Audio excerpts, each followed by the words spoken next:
Hello everyone, welcome to aspirants aboard. This is Shubhit Rugnath. और कल मैंने एक वीडियो शेयर किया था जहाँ पे हम ईयर पेस्ट पजल को सॉल्व किए थे और हमने ये डिस्कस किया था कि अगर कोई भी पजल आती है तो उसको सॉल्व करने का जो अप्रोच होना चाहिए वो एकदम बेसिक होना चाहिए।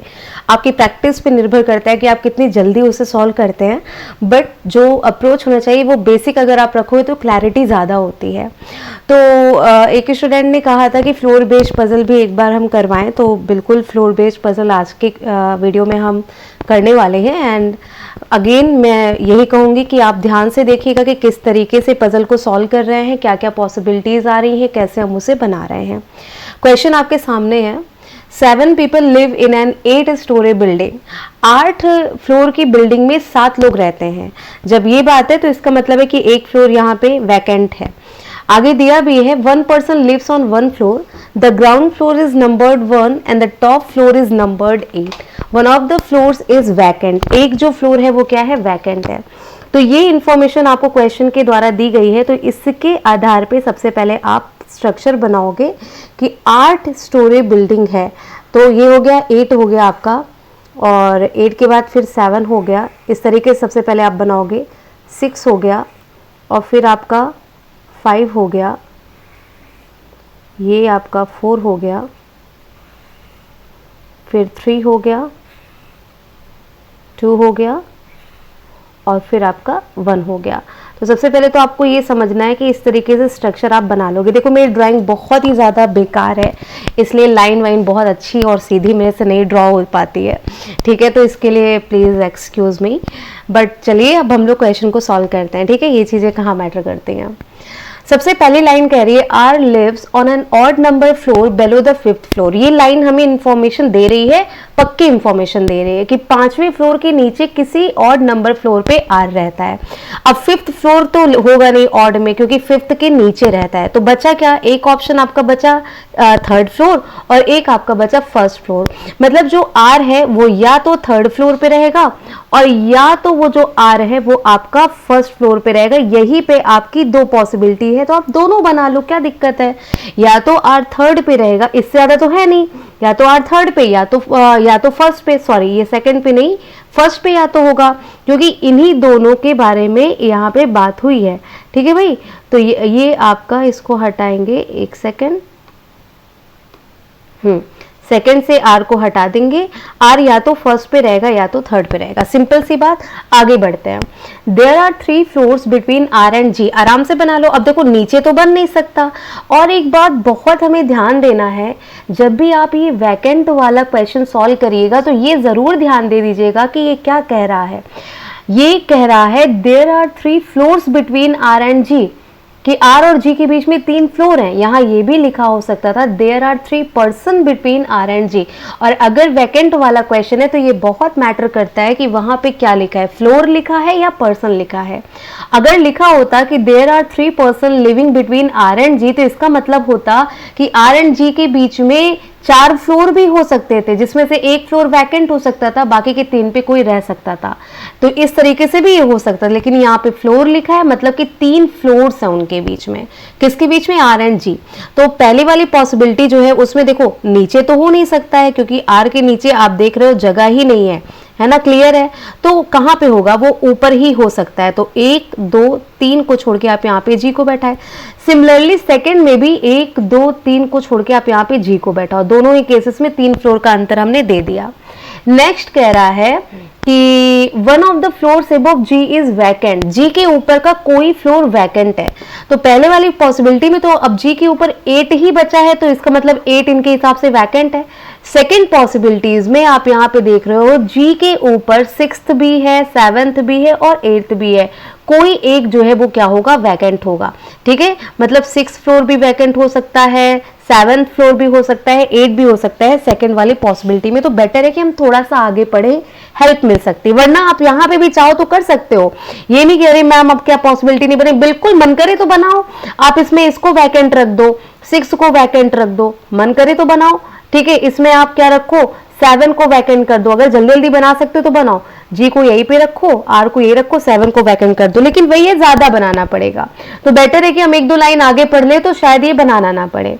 अब आगे क्या कह रहा है, two people live between the vacant floor and F. Vacant floor और एफ के बीच में कितने लोग रहते हैं? 2 लोग रहते हैं। अब पहले वाले कंडीशन में अगर आप आओगे तो वैकेंट फ्लोर क्या है? 8 आपका वैकेंट है, ठीक है। तो 7 और 6 को छोड़ के 5 पे आप यहाँ पे बैठा दोगे किसको? एफ को। 2 लोग रहते हैं वैकेंट फ्लोर और एफ के बीच में। यहां आओगे तो ऊपर तो जगह है नहीं, 2 के बाद नीचे 1 और 2 छोड़ के आप 3rd फ्लोर पे बैठा सकते हो एफ को। और थर्ड जो पॉसिबिलिटी हमने बनाई है वहां पे ऊपर बिल्कुल नहीं बैठा सकते, नीचे अगर देखा जाए तो 1 और 2 छोड़ के यहाँ पे एफ को बैठा देंगे। आपको पता है 8th पे अब वैकेंट को इस वाली कंडीशन के साथ 8th पे रख ही नहीं सकते वैकेंट। क्यों? मतलब हमने कहा था ना कि आप चाहो तो सारी पॉसिबिलिटी चेक करो तो 8th भी तो वैकेंट हो सकता है, आप सोचोगे इस वाली कंडीशन में। लेकिन अगर 8th को रखते वैकेंट फॉर एग्जांपल, तो ऊपर तो 2 फ्लोर छोड़ नहीं सकते थे, नीचे 2 फ्लोर को छोड़ के जी होता। सो आई होप आप अंडरस्टैंड करते हो कि 8th फ्लोर को हमने यहाँ पॉसिबिलिटी में क्यों नहीं लिया होता तो इसी स्टेप में आके वो वाली पॉसिबिलिटी गलत हो जाती। Next line is saying two people live between vacant floor and F who does not live on an odd number floor. F किसी ऑड नंबर फ्लोर पे नहीं रहता। पहली कंडीशन में एफ 5th पे आ रहा है, मतलब ये कंडीशन गलत। दूसरी कंडीशन में एफ 3rd फ्लोर पे आ रहा है, मतलब ये भी कंडीशन गलत। तीसरी कंडीशन में एफ 4th फ्लोर पे आ रहा है जो कि इवन नंबर्ड फ्लोर है, मतलब तीसरी कंडीशन को हम आगे लेके चलेंगे। अभी तक यही हमारी सही है, बाकी की दोनों, ये दोनों जो कंडीशंस थी ये हमारी गलत हो गई। यही होता है पॉसिबिलिटी लेके चलने पे। अब अगर हमने ये 3rd वाली पॉसिबिलिटी ना बनाई होती तो अब जाके ये गलत हुआ होता और हमें फिर से बनाना पड़ता, लेकिन अब नहीं, हमने 3rd पॉसिबिलिटी ली है, ये दोनों गलत हो गए, हम 3rd वाले को कंटिन्यू करेंगे, टाइम बचेगा। नेक्स्ट लाइन कह रहा है T lives immediately above H. T H के तुरंत ऊपर रहता है, तो हमें 2 फ्लोर चाहिए और दोनों मतलब खाली चाहिए ताकि हम टी एच को बैठा पाए। अब वैकेंट के ऊपर और वैकेंट के नीचे तो बैठाएंगे नहीं, इमीडिएटली लिखा है, मतलब कि एक ही ऑप्शन बचता है कि 3rd पे टी को बैठाइए और 2nd पे एच को बैठाइए, क्योंकि टी तुरंत ऊपर है एच के। No one lives between U and M. U और एम के बीच में कोई नहीं रहता, तो यू और एम के बीच में कोई नहीं रहता और यू और एम 2 लोग हैं जहां पे 2 ही जगह बची है। एक बचा है 8th फ्लोर और एक आपका बचा है 6th फ्लोर, तो इन दोनों जगहों पे आप इन्हें बैठा सकते हो। जहां पे लिखा है M who does not live near G, M G के पास नहीं रहता, मतलब एम जो है वो अगर जी के पास नहीं रहता तो एम कहां नहीं बैठ सकता? एम 6 पे नहीं बैठ सकता, तो 6 पे आप किसको बैठा दो? यू को बैठा दो, और एम को आप कहां बैठा दो? 8th में बैठा दो। तो आराम से ये आपका फ्लोर पजल बन गया। देखो टाइम फिर से मैं कह रही हूँ क्योंकि समझा के यहाँ पे चीजें हो रही, इसलिए लगा। अगर आप खुद से करोगे तो बहुत ही कम टाइम में ये बन जाएगा। आई एम सेइंग अगेन, चाहे सिटिंग अरेंजमेंट का क्वेश्चन हो, चाहे पजल का क्वेश्चन हो, वहां पे लाइन जो भी आप पिक करोगे वहां 2 पॉसिबिलिटी बनने की बहुत ज्यादा संभावना रहती है। आप घबराया मत करिए, जो पॉसिबिलिटीज बन रही है उसे बनाते हुए चला करिए। आगे जाके जो सही है वो कंटिन्यू होगा और जो गलत है वो वहीं पे खत्म हो जाएगा, उसे आप आगे बना ही नहीं पाओगे। तो कोई भी पजल हो, कोई भी सिटिंग अरेंजमेंट हो, किसी से भी मत डरिए, टाइमर लगाइए और उसे चैलेंज के रूप में लीजिए। But remember one thing, exam में उसे एज अ चैलेंज नहीं लेना है। एग्जाम में अगर आपको लग रहा है कि आप अप्रोच नहीं कर पा रहे हैं, टाइम जा रहा है, तो आप उसे छोड़ के अगला क्वेश्चन करिए। लेकिन अभी एग्जाम में टाइम है, जिनका 10 का पेपर है उनके पास भी 3 दिन का टाइम है। अभी से टाइमर लगा के आप पजल को, सिटिंग अरेंजमेंट को जरूर सॉल्व करें, थ्रेट निकाल दे।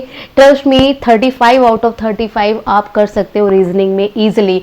केवल एक ही तरीका है इसके लिए, आपको पजल और सिटिंग का थ्रेड दूर करना होगा।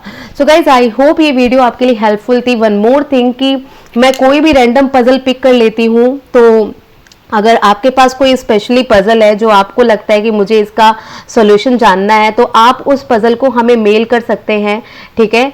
तो aspirants.abode1911 हमारी मेल आईडी है, ठीक है, 1911@gmail.com। आप इस पे क्या करिए ना कि अपने जो भी पजल, सिटिंग अरेंजमेंट का क्वेश्चन उसे भेज दीजिए।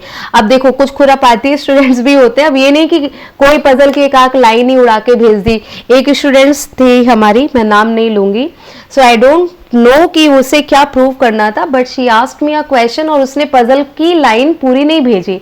अब मैं उस पजल को लेके 1 से 2 दिन परेशान हूँ, दिमाग में टेंशन भी है कि उसे बताना है। फिर बाद में मैंने इतना ट्राई किया, तब जाके मेरे को हिंट लगा कि ये पजल तो उसने अधूरी भेजी है। और मतलब ऐसा मत करना, ठीक है। जो सही पजल हो, प्री लेवल का हम लोग पढ़ रहे हैं, भेजिएगा, और मेंस लेवल का भी आप भेज सकते हैं अपने डाउट के लिए। बाकी इस वीडियो की सीरीज को जारी रखने के लिए अगर आपके पास कोई पजल हो जिसे आप जानना चाहते हो कि बेसिक अप्रोच क्या होगा, तो ये आप हमें मेल कर सकते हो, हम उस पर वीडियो बनाएंगे. Okay, so thanks a lot for watching this video. Please hit the like button and share this video as much as you can. Thank you.